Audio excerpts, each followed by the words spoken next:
English ಯಾರೆಲ್ಲ ನಮ್ಮ rural ಕಡೆಯಿಂದ ಕಷ್ಟ ಅಂತ ಅಂದರು ಅಂಥವ್ರೆಲ್ಲ ಒಂದು ಈಸಿಯಾಗಿ ಹೆಂಗೆ ಅರ್ಥ ಮಾಡ್ಕೋಬೇಕು ಅನ್ನೋ ಒಂದು ಸಣ್ಣ ಪ್ರಯತ್ನವನ್ನು ನಾನಿಲ್ಲಿ ಮಾಡ್ತಾ ಇದ್ದೀನಿ ನಿಮಗಳಿಗೆಲ್ಲ.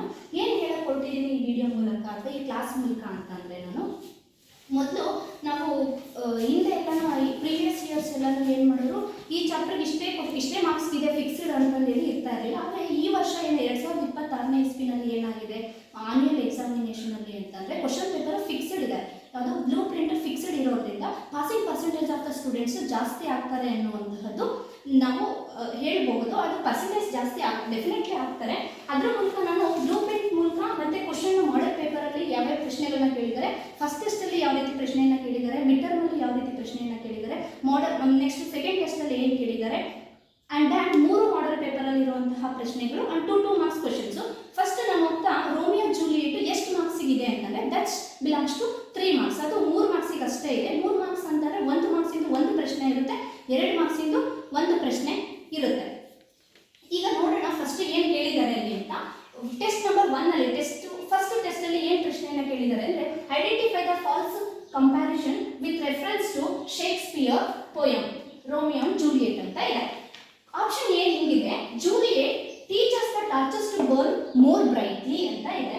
ಎಸ್, ಅದು ತಪ್ಪಾದಂಥದ್ದು. ನಾನು ಮತ್ತೆ ಸ್ಟ್ರೆಸ್ ಮಾಡಿ ಹೇಳ್ತಾ ಇದ್ದೀನಿ, that is false statement. I can ask false statement, so we have to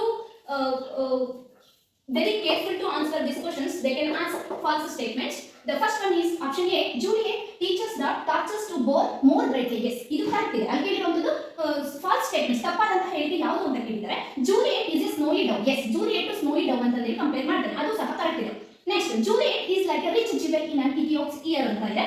That is also correct ಇದೆ. ಇಲ್ಲಿ Juliet makes the bird to fall in love with the night ಅಂತ ಇದೆ. ಇಲ್ಲಿ Juliet not makes the bird to fall in love with the night. Not that is Juliet ಅಲ್ಲ. ಇಲ್ಲಿ Juliet ಬದಲಾಗಿ ಯಾರು ಬರಬೇಕು, ರೋಮಿಯೋ ಬರಬೇಕು. ಹಾಗಾಗಿ ಫಾಲ್ಸ್ ಸ್ಟೇಟ್ಮೆಂಟ್ ಯಾವುದು, option D is the right answer. ಇಲ್ಲಿ ತಪ್ಪಾದ ಹೇಳಿಕೆ ಕೊಟ್ಟಿದ್ದಾರೆ, ತಪ್ಪಾದ ಹೇಳಿಕೆ ಯಾವುದಿದೆ, ಆಪ್ಷನ್ ಡಿ ಇದೆ. ಹಾಗಾಗಿ ರೈಟ್ ಆನ್ಸರ್ ಏನಾಗಬೇಕು, Romeo makes the word to fall in love with the night ಆಗಬೇಕು. Next question number 2. ಈ ಪ್ರಶ್ನೆ ಟೆಸ್ಟ್ ನಂಬರ್ 1ನಲ್ಲಿ ಕೇಳಿರೋದು, ಅಂದ್ರೆ ಟೆಸ್ಟ್ 1ನಲ್ಲಿ ಕೇಳಿರುವಂತದ್ದು. ನೆಕ್ಸ್ಟ್ ಪ್ರಶ್ನೆ ಕೇಳಿದರೆ Juliet does not describe the night has. ಇಲ್ಲಿ ಜೂಲಿಯಟ್ ರಾತ್ರಿಯನ್ನ ಯಾವುದು ವರ್ಣನೆ ಮಾಡಿಲ್ಲ ಅಂತ ಕೇಳಿದ್ರು. ನೈಟ್ ಯಾವ್ದು ಕೇಳಿದರೆ ಯಾವ್ದಲ್ಲ ಇದಾಗುತ್ತೆ ಅನ್ನುವಂತಹ ಪ್ರಶ್ನೆ. ಇಲ್ಲಿ ಆಪ್ಷನ್ ಎ ಗಾರಿಶ್ ಇದೆ, ಆಪ್ಷನ್ ಬಿ ಲವ್ವಿಂಗ್ ಇದೆ, ಜಂಟಲ್ ಇದೆ, ಬ್ಲಾಕ್ ಕ್ರೌಡ್ ಇದೆ. ನಮಗೆ ನೆನಪಿರಬೇಕು, ಲವ್ವಿಂಗ್ ನೈಟ್ ಅಂತ ಹೇಳ್ತಾರೆ, ನೆಕ್ಸ್ಟ್ ಜಂಟಲ್ ನೈಟ್ ಅಂತ ಹೇಳ್ತಾರೆ, ಬ್ಲಾಕ್ ಕ್ರೌಡ್ ನೈಟ್ ಅಂತ ಹೇಳ್ತಾರೆ. ಇವು 3 ಸಹ ರಾತ್ರಿಗೆ ಸಂಬಂಧಪಟ್ಟದ್ದು. ಇದು ಮಾಡೆಲ್ ಪೇಪರ್ 1ನಲ್ಲಿ ಕೇಳಿರುವಂತಹ ಪ್ರಶ್ನೆ. ಈ ಲವ್ವಿಂಗ್, ಜಂಟಲ್, ಬ್ಲಾಕ್ ಕ್ರೌಡ್ ಅನ್ನುವಂಥದ್ದು ಯಾವುದು ಸಂಬಂಧಪಟ್ಟಿದ್ದು, these 3 belongs to night. but garish ಅನ್ನುವಂತಹದ್ದು, the word garish is associated with sun. ಅದು ಸೂರ್ಯನಿಗೆ ಸಂಬಂಧಪಟ್ಟಂತಹ ಪದ ಆಗಿರೋದ್ರಿಂದ ಇಲ್ಲಿ ತಪ್ಪಾದಂತದ್ದು ಯಾವುದು ಅಂತ ಅಂದ್ರೆ does not ಕೇಳಿದ್ದಾರೆ ಇಲ್ಲಿ. so the right answer here is the A, garish ಅನ್ನುವಂತದ್ದು ಇಲ್ಲಿ ಆನ್ಸರ್ ಆಗಬೇಕು. ನೆಕ್ಸ್ಟ್, ಇದು ಮಾಡೆಲ್ ಪೇಪರ್ 1ನಲ್ಲಿ ಕೇಳಿರೋದು ಆಲ್ರೆಡಿ ನಾನು ಹೇಳಿದ್ದೀನಿ. Next question, shall we move on to the question number 3. in Romeo and Juliet dash is described as gentle, loving and black brown. ಇಲ್ಲಿ same ಪ್ರಶ್ನೆ repeat ಆಗಿದೆ. Model paper ಯಾವುದು 3 ಮತ್ತೆ preparatory second ಅಲ್ಲಿ ಕೇಳಿರುವಂತಹ ಪ್ರಶ್ನೆ ಇದು ಮತ್ತೆ ರಿಪೀಟ್ ಆಗಿದೆ. ಇಲ್ಲಿ ಪ್ರಶ್ನೆ ಏನು ಕೇಳಿದರೆ ಯಾವುದು ಅಲ್ಲ ಅಂತ ಕೇಳಿದ್ದಾರೆ, ಇಲ್ಲಿ ಯಾವುದು ಸೇರಿದೆ ಅಂತ ಕೇಳಿದ್ದಾರೆ ಅಷ್ಟೇ. ನೋಡಿ, ಈಗಾಗಲೇ ನಾನು ಮೇಲೆ ನಿಮಗೆ ಎಕ್ಸ್ಪ್ಲೈನ್ ಮಾಡಿರೋ ಹಾಗೆ ಬ್ಲಾಕ್ ಬ್ರೌನ್, ಜಂಟಲ್, ಲವಿಂಗ್ ಈ 3 ಸಹ ಯಾವುದು ಕೇಳಿದ್ದಾರೆ ಅಲ್ಲಿ ನೈಟ್ಗೆ. ಸೊ ಆನ್ಸರ್ ಏನಾಗಬೇಕು, ನೈಟ್ ಆಗಬೇಕು. The right answer is night. And Ethiop's ear ಯಾಕಲ್ಲ, rich jewel on in on Ethiop's ear ಅನ್ನುವಂಥದ್ದು ಯಾರಿಗೆ ಸಂಬಂಧಪಟ್ಟಿದೆ, ಜೂಲಿಯಟ್ಗೆ ಸಂಬಂಧಪಟ್ಟಿದೆ. ನೆಕ್ಸ್ಟ್, ಕ್ರೌ ಅನ್ನುವಂಥದ್ದು ಫೆಲೋ ಡ್ಯಾನ್ಸರ್ಸ್ ಆಗುತ್ತೆ. ಟ್ರೂಪಿಂಗ್ ವಿತ್ ದ ಕ್ರೌಸ್ ಅನ್ನುವಂಥದ್ದು ಫೆಲೋ ಡ್ಯಾನ್ಸರ್ಸ್ ಆಗುತ್ತೆ. ನೆಕ್ಸ್ಟ್, ಆ ರಮೆಶ್ ಬ್ಯಾಕ್ ಅನ್ನುವಂಥದ್ದು ರೋಮಿಯೋ ಆಗುತ್ತೆ. So the answer here is the night is right answer. Next, ಇದು ಮಾಡೆಲ್ ಪೇಪರ್ 2 ಮತ್ತೆ ಪ್ರಿಪರೇಟರಿ 2ರಲ್ಲಿ ಕೇಳಿರುವಂತಹ ಪ್ರಶ್ನೆ. Next, Romeo question number 4. Romeo is dash in night according to Juliet. Romeo ಪ್ರಕಾರ ನೈಟ್ ಅಕಾರ್ಡಿಂಗ್ ಟು ಜೂಲಿಯಟ್. ಇದು mid term ಅಲ್ಲಿ ಕೇಳಿರುವಂತಹದ್ದು ಯಾವುದು, star ಅಂತ ಕೇಳಿದ್ದಾರೆ, ಡೇ ಅಂತ ಕೇಳಿದ್ದಾರೆ, ಮೂನ್ ಅಂತ ಕೇಳಿದ್ದಾರೆ, ಸ್ನೋ ಅಂತ ಕೇಳಿದ್ದಾರೆ. ನಿಮಗೆ ಈ ಪದ್ಯದಲ್ಲಿ ಬರುವಂತಹ ಸೆಕೆಂಡ್ ಪ್ಯಾರಾಗ್ರಾಫ್ ಫಸ್ಟ್ನೇ ಲೈನಲ್ಲಿ ಈ ಪ್ರಶ್ನೆಗೆ ಆನ್ಸರ್ ಸಿಗುತ್ತೆ. Romeo is day in night ಅನ್ನುವಂಥದ್ದು ಇಲ್ಲಿ ಆನ್ಸರ್ ಆಗಬೇಕು. ಕೇಳಿದ್ದಾರೆ ಅಂತಂದ್ರೆ ಇದು ಮಾಡೆಲ್ ಪೇಪರ್ 2ನಲ್ಲಿ ಕೇಳಿರುವಂತಹ ಪ್ರಶ್ನೆ. The word garish is associated. ನಾನು ಈ ಫಸ್ಟ್ ಕ್ವಶನ್ ಅಲ್ಲಿ ನಿಮಗೆ ಎಕ್ಸ್ಪ್ಲೈನ್ ಮಾಡಿದ್ದೀನಿ.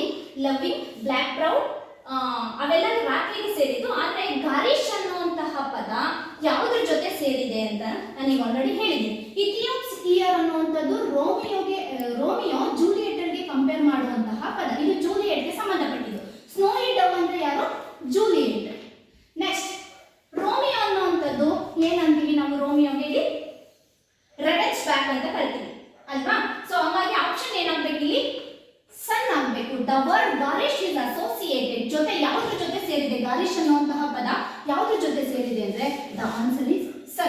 ದ ಗಾರಿಶ್ ಸನ್, ಕೊನೆ ಲೈನ್ ಅಲ್ಲಿ ಸಿಗುತ್ತೆ ನಿಮಗೆ ಅದು ಆನ್ಸರ್ ಗಾರಿಶ್ ಸನ್ ಅಂತದ್ದು. ಆದ್ರೆ ಆನ್ಸರ್ ಏನಾಗಬೇಕು, B is the right answer. ಇದು ಮಾಡೆಲ್ ಪೇಪರ್ 2 ನಲ್ಲಿ ಕೇಳಿರುವಂತಹ ಪ್ರಶ್ನೆ.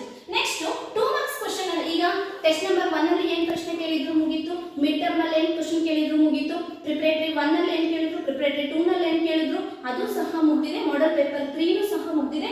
Next does the phrase measure done. ಇದು ಮೆಜರ್ ಡನ್ ಅಂತಂದ್ರೆ ಈಗ ಆಲ್ರೆಡಿ ನಾವು ಏನು ಹೇಳಿದ್ವಿ, ಮೆಜರ್ ಡನ್ ಅಂತಂದ್ರೆ ಡ್ಯಾನ್ಸ್ ಎಂಡೆಡ್ ಅನ್ನುವಂಥದ್ದು ನನಗೆ ಗೊತ್ತಿರಬೇಕು.